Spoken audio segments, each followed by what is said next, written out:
난 연비, 리오랑 최고의 법률 전문가지. 상업분쟁, 민사조정, 형사소송 모두 내 전문이야. 내가 나서면 한 방에 해결되지. 연락처는 어디 적어줄까? 종이에 쓰면 잃어버리기 쉽고 손에 써주면 지워질 텐데. 아, 그래. 네 옆에 있는 요 녀석 옷에 써줄게.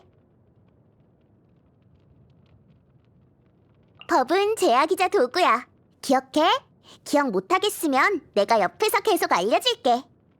법리와 인심은 서로 충돌하기도 하고 때론 호환되기도 해. 이 둘을 가늠하기란 참 어렵지. 이런 한건도 있다니? 세상은 넓고 별의별 일이 다 있구나. 또 비야? 아망제구님, 빨리 비 좀 멈춰주세요. 법전에 습기가 차면 안 된다고요. 뭐야 이 날씨. 좀 춥네. 치! 날도 좋은데 법률 조항이나 외워볼까나? 응? 리월 상호법전 제27장 제6조 제3항이 뭐더라? 이걸 까먹다니. 안 돼. 오전엔 채무 분쟁 사건 때문에 외근해야 하고 점심 전까진 지난주에 오셨던 의뢰인께 답을 드려야 하니깐 좋아, 일하자. 아우, 좀 졸리네. 정신 차릴 겸 토론이나 해볼까? 논제는 북극은행 개설은 리월경제의 손해인가 이득인가야. 응? 좋아. 그럼 너부터 발언해봐. 야시장? 집에서 노트 정리 좀 할까 했는데 네가 가고 싶다면 같이 가줄게. 참, 그거 알아? 어떤 가게들은 매일 신선한 상품을 팔고 남은 물건도 낭비하지 않으려고 저녁이 되면 세일을 해. 흥정은 나한테 맡겨. 잔돈은 나한테 주는 팁이라고 생각해. 빨리 잠들고 싶다고? 그럼 리월 법률의 변청 과정을 들려줄게. 내 친구 중에 20분을 버틴 애가 없거든. 더 빨리 잠들고 싶다면 법전을 외워줄게. 내일 어디까지 들었는지 알려줘야 돼. 시작한다. 내가 공문을 읽을 때 엄청 포스 있다고? 그렇게 생각했구나. 근데 그건 그냥 일할 때 내 상태야. 그러니까 내 몸엔 숨겨진 버튼이 있는데 이쪽으로 돌리면 평상시 모드고 저쪽으로 돌리면 업무 모드지. 너한텐 그런 버튼 없어? 민사분쟁 맞는 게 제일 고역이야. 이혼이나 양육권 소송 같은 거 말이야. 이런 문제는 이성과 논리로 통하지 않거든. 의뢰인을 친절하고 인내심 있게 대해야 하지만 말이 안 통하는 상황일 때도 많지. 모두 내 전문이라고 말하고 다니긴 하는데 마음 같아선 이런 사건이 발생하지 않게 다들 화목하게 살았으면 좋겠어. 네 고문이 되어달라고? 좋아. 법률 해석은 한 조당 6,000모라, 상담은 2시간에 18만 모라, 상업 관련 사건은 한 건당 71만 모라부터. 후속 비용과 공제금은 상황 보고 결정. 어때? 엄청 합리적인 가격이지? 여행하다가 성가신 문제를 마주치기 싫다면 법에 빠삭한 사람과 동행하는 게 제일 좋아. 나 연비는 리월뿐만 아니라 다른 나라의 법에도 정통한 편이지. 폰타인 법은 좀 복잡하긴 하지만 내 뛰어난 두뇌로 그 정도는 식은 죽 먹기라고. 아무튼 날 믿어도 좋다니까. 신의 눈은 강렬한 바람에서부터 생겨나. 난 모든 사람이 법을 잘 지키고 얌전히 살았으면 좋겠다는 이상이 있으니 당연히 신의 눈을 얻을 수 있지. 만약 법을 어기는 놈들이 있다면 절대 가만 안 둘 거야. 이 저울은 아버지가 나한테 준 보물이야. 사물의 가치를 측정할 수 있지. 보통 저울추는 모라로 대신하는데 이건 최초의 가격만 잴 수 있어. 예를 들어 1000년 전 리월엔 유리백합이 흔해서 당시엔 비싼 꽃이 아니었지만 지금은 그 수가 줄어들어서 가격도 엄청 올랐잖아. 근데 이 저울이 보여주는 가격은 예전과 같이 저렴하지. 그래서 이 저울은 별 도움이 안 돼. 물론 일할 때도 마찬가지고. 왜? 너도 뭐 재보고 싶은 거 있어? 그럼 네 옆에 있는 저 쪼꼬미 재보는 건 어때? 내가 직접 만든 화염을 삼키는 벌이란 기술은 고대 서적 리월 법전 율례 총집에 기록돼 있는 돌을 먹는 형벌에서 따온 거야. 아망제군은 계약의 신이고 계약은 일종의 제약이라고도 볼 수 있어. 그게 무슨 말이냐고? 먼 옛날부터 리월왕은 계약의 도시였던 거지. 리월 풍물지의 말총의 일종으로 적화주 언덕에서 홀로 자라며 색은 노을과 같고 약으로 쓸 수 있다 라고 적혀있는 수생식물이 있어. 그걸 가루로 빻아서 먹물에 넣으면 글씨가 물에 젖어도 번지지 않는데, 아쉽게도 적화주엔 수도 없이 가봤지만 흔한 보라색 말총만 한 바구니 있다고 책에 있는 건 보지도 못했어. 그 약초꾼은 자신만의 행동 준칙을 정했다던데 몸집은 조그만데 일처리는 꽤 야무져. 큰일을 이룰 상이야. 어린 꼬마가 대단하다니까. 인정. 가무 선배는 정말 온유하고 다정하시긴 한데 너무 바빠서 낮잠 자는 시간 말곤 항상 서류에 파묻혀서 일만 하셔. 나도 일을 하긴 하지만 재밌기도 하고 내가 선택한 일이기도 하잖아. 가무 선배가 하는 일보단 훨씬 수월하지. 비운성회는 내 오랜 고객이야. 일처리가 신중하고 빈틈없지. 나랑 중요한 얘기를 할 땐 항상 주인어른께서 직접 나오시는데 지난번엔 우연히 그 집 작은 도련님 행추 씨를 만났지 뭐야? 나이도 어린데 두뇌 회전이 나만큼 빨라서 놀랐어. 말주변이 뛰어난데 무례하지도 않고. 정말 대단해. 사람들은 왕생당 당주가 장례업에 종사하면서 이상한 버릇이 들었는지 좀 특이하다고 말하던데 그게 대체 무슨 말일까? 왕생당은 제대로 된 업계에 종사하는 비즈니스의 기본이 되는 곳이라고. 게다가 일에 귀천과 기륭이 어디 있어? 그나저나 그 당주는 일로 날 찾아온 적이 별로 없네?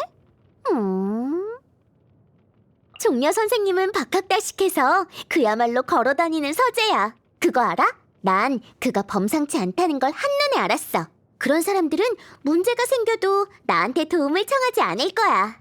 그러니 잠재 고객이 아닌 셈이지. 근데 왠지 모르게 계속 익숙한 느낌이 들어. 뭔진 모르겠지만 아버지한테도 물어봤는데 우물쭈물하면서 모른다고 하시더라. 이상하단 말이지. 아무래도 나한테 숨기는 게 있는 것 같아. 상관없어. 내가 직접 알아내면 되지. 청관성 은광씨 알지? 그녀는 율법을 주관하고 법전을 개정하기도 해. 개정되는 내용이 너무 많아서 지난번 새 법전엔 총 3조의 율법이 추가됐고 121조의 주석이 수정됐어. 판례도 엄청나게 추가됐다니까. 그걸 또 언제 다 외우냐고. 하지만 그녀는 상업계 출신이잖아. 법적으론 질 수 없지. 이걸 다 외우고 나면 더 열심히 일할 거야. 다행히 옥형성은 율법 분야의 간섭을 안 해. 안 그랬다면 각청 씨의 뛰어난 일처리 때문에 내 업무를 다 뺏겼을지도 몰라. 아니다. 그 정도까진 아닌가? 각청 씨는 성격이 워낙 강직해서 좀 밉상이니까 내가 조수로 옆에서 돕는다면? 아니지. 이 법률 전문가가 왜 조수를 해야 돼? 상담할 일이 생기면 각청 씨가 직접 날 찾아와야지. 유라는 날 구해준 적이 있어. 그때부터 서신을 주고받았지. 그녀는 항상 기사단의 규정을 잘 지키지만 관례에 얽매이진 않아. 게다가 아주 기발한 논리로 융통성 있게 문제를 처리하지. 그런 점이 나랑 비슷해서 서로 더 편해진 것 같아. 근데 그녀의 시원시원한 성격은 못 따라잡겠어. 그건 우리가 직업이 달라서겠지? 손님, 만나서 반가워. 이건 내 명함이야. 오늘은 외근이 어려우니 문제가 있다면 양쪽 사람들을 다 데리고 와줘. 상담 비용 기준표는 여기 있어. 잠시만 기다려줘. 뭐? 그냥 수다나 떨러 왔다고? 그럼 따로 돈은 안 받을게. 친하지도 않은 법률 전문가랑 수다가 떨고 싶다니 진짜 특이한 사람이네. 머리에 있는 사슴뿔? 이거 우리 아버지가 선인이시거든. 선인의 피가 섞인 셈이지. 하지만 난 리월이 안정된 후에 태어나서 제군과 계약을 맺지 않았어. 그러니까 난 선인의 책임을 이행할 필요 없이 내가 살고 싶은 대로 살면 되는 거지. 꽤 만족스러워. 일생을 지켜야 하는 계약이라 아버지와 맺은 적은 있어. 즐겁게 살아야 한다? 뭐 이런 거 있잖아. 우리 아버지가 좀 그런 분이야. 난 아버지가 이렇게 깨어있는 분인 게 자랑스러워. 젊을 때 고생은 사서도 한다. 어딜 가든 으뜸이 돼야 한다. 이런 계약을 맺으라고 하셨다면 난 분명 도망쳐버렸을걸? 내가 담당하는 상업 분쟁이 좋지 않게 끝날 때도 있어. 상대방이 수배의 배상을 한다든가 더 많은 대가를 치르게 되지만 이건 모두 그 사람들이 계약을 어긴 대가야. 내가 무서운 사람이란 소문이 돌아서 날 피해 다니는 사람도 있어. 아무한테도 얘기한 적 없지만 난 리오랑 전체를 위해서 한 일이라고. 분쟁은 계약을 위반했기 때문에 시작되잖아? 하지만 그에 따른 결과를 보고도 계약을 함부로 어길 수 있을까? 사람들한테 계약의 중요성을 인지시키는 것도 내 중요한 업무 중에 하나야. 난 내가 꽤 소탈하고 여유롭게 살고 있다고 생각해.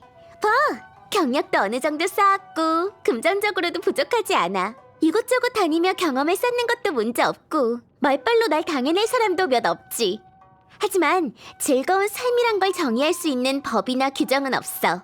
난 말이야, 재밌는 사건과 사람을 만나고 앞으로 어느 길로 가야 할지만 알면 충분히 즐겁게 사는 거라고 생각해. 너도 그중 하나고. 아, 근데 어떻게 살든 제일 중요한 건 법을 잘 알고 잘 지키는 거야. 법이 없으면 세상이 망할 테니까. 내 취미는 독서와 감정이야. 독서는 지식을 키우고 감정은 안목을 기르지. 그래서 난 모든 책을 읽고 모든 가격을 평가해. 못 믿겠으면 아무거나 하나 줘봐. 시중에서 팔고 있는 물건이면 거의 비슷하게 맞출 수 있어. 이 돌로 말할 것 같으면 틀림없어. 600모라야. 화기청 친구들이 항상 실력 겨루기랍시고 낚시 가자고 하는데 사실은 자랑하고 싶어서 그런 거지. 나한텐 백전백승을 거둘 100가지 방법이 있긴 하지만 그들은 내 장기적인 사업 파트너이기도 해서 계속 이기기만 하면 좀 그렇잖아. 그래서 난 매번 엄청난 연기 실력으로 꼴찌를 해줘. 잠깐, 뭐야 그 표정은? 날 의심하는 거야? 오, 이런 주제라면 내가 애정하는 걸 제대로 추천해줘야 제맛이지. 두부, 무조건 두부라고. 두부는 담백한 식자재야. 식감이 연하고 영양가가 넘쳐서 어느 국물에나 잘 어울리지. 중요한 건 1년 내내 먹을 수 있다는 거야. 최고는 아니지만 완벽해. 두부 요리가 딱 내가 원하는 그런 맛이야. 차가운 음식은 싫어. 그런 걸 많이 안 먹어봐서 그런가? 예전에 귀가가 늦어질 때면 아버지는 항상 불을 켜두셨어. 그리고 내가 들어오는 소리에 배는 안 고프냐고 물으셨지. 밥은 뜨거운 게 최고라면서. 생일 축하해. 이 상자 받아. 안엔 내가 널 위해 준비한 각국의 법률 자료가 있어. 넌 여행을 많이 하잖아? 다른 나라 법을 미리 알고 가면 분명 도움이 될 거야. 그렇다고 공부를 너무 많이 하면 안 돼? 그럼 내가 도와줄 수가 없잖아. 옛것을 익히려 하지 말고 정해진 규칙을 본받지 말라. 이건 내가 반드시 기억해야 할 교훈이야. 사람은 마땅히 지켜야 할 율을 따라야만 모든 문제를 해결할 법을 얻을 수 있어. 법률을 배우는 건 남들과 논리정연하게 이야기하기 위함이고 무예를 익히는 건 논리가 통하지 않는 상황에 대처하기 위해서야. 응? 잠깐! 나도 무예를 익힌 셈인가? 빵빵! 불타올라라! 물러서! 율화! 화염을 삼키는 벌! 단서 찰게! 실수를 수습해야 돼! 반칙이야! 뭐? 오류가 있다고? 판단을 잘못했나? 법에 아직 빈틈이 많아. 인정할 수 없어. 귀찮게 됐네. 이번엔 예약한 걸로 쳐줄게. 외근 비용은 별도야. 얼마든지 덤벼.